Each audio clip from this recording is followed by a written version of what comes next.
এই দুনিয়ার মধ্যে কেউ করে কষ্ট দিয়ে কোনো সুখে থাকতে পারে না, এটা আপনাকে মানতেই হবে। আজকে দেখা গেছে প্রায় বেশিরভাগ সম্পর্ক দেখছি আপনার একজনের সাথে রিলেশন করে অন্য একজনের বিয়ে করে। আপনি একটু খোঁজ নিয়ে দেখবেন যে ওই মানুষটা কি আসলে সত্যি কি সুখে আছে না ওই মানুষটা কষ্টে আছে। আমি আমার দেখা মতে প্রায় অনেক বেসরকারি মানুষ দেখছি যে আগে একটা রিলেশন করতো অন্য ছেলের সাথে, কিন্তু কোনো এক কারণে ফ্যামিলির চাপে বা ওই মেয়ে অন্য রিলেশন করছে, অন্যখানে বিয়ে হয়েছে, অন্য যেখানে বিয়ে হয়েছে ওইখানে ওই মেয়েরা অনেক কষ্টে আছে। আমি আজ পর্যন্ত দেখি না কেউ করে ঠকে আর সুখে থাকতে। মানুষের মন ভাঙা যে কথা, মসজিদ ভাঙা একই কথা। আমি আজকে আপনার কষ্ট হইতেছি, আমি আজকে আপনার ঠকে অন্য একটা মানুষের সাথে আমি চলে গেছি, ওইখানে যে সুখ হইব এটা তার কি গ্যারান্টি? ওই মানুষটার মনের মধ্যে যে একটা আঘাত, যে একটা ক্ষত সৃষ্টি হয়েছে, এটা মৃত্যুর আগ পর্যন্ত এটা থাকবে এবং এই কষ্টের হাঁকা এটা আজীবন চলমান থাকবে।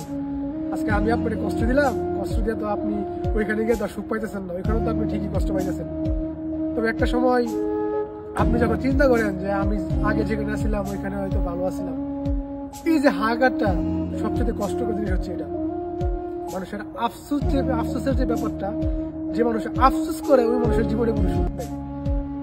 আমি এখন এই জায়গায় আছি, যদি ওই জায়গায় যাইতে পারতাম বা আমার ইটা আছে বা আমার যদি ওইটা থাকতো, আমার ইটা নাই, আমার ওইটা থাকলে ভালো হইতো, এই যে আফসোস জিনিসটা খুবই খারাপ। তেমনি একটা মেয়ে যখন আপনার সাথে রিলেশন করে, এই মেয়েরা যখন আপনার সাইডা অন্য একটা জায়গায় যাই, ওইখানে গিয়ে যখন দেখে না আমি আগে যেখানে ছিলাম ওইখানে সবচেয়ে ভালো ছিলাম, এই যে আফসোসের ব্যাপারটা, এটা হচ্ছে আপনার একটা প্রাকৃতিক একটা রিভেঞ্জ, মানে প্রাকৃতিক একটা প্রতিশোধ হচ্ছে এটা। এই প্রতিশোধের সাহিত্যে উপরে আর কোনো প্রতিশোধ নাই। কেন নাই?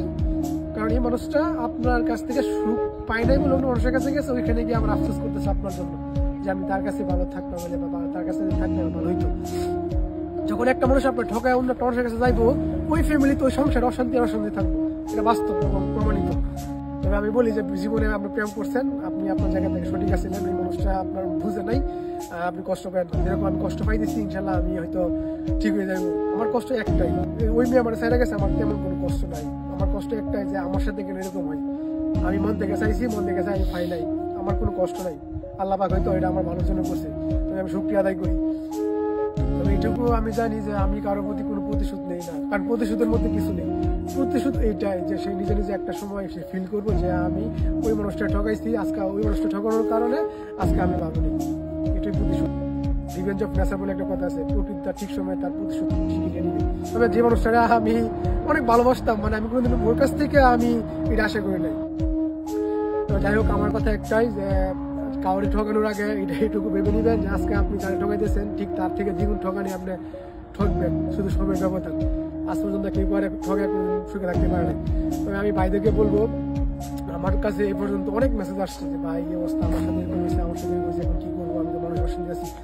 ভাই প্রথমত একটু খারাপ লাগবে, ইনশাল্লাহ কিছুদিন পর ঠিক হয়ে যাবে।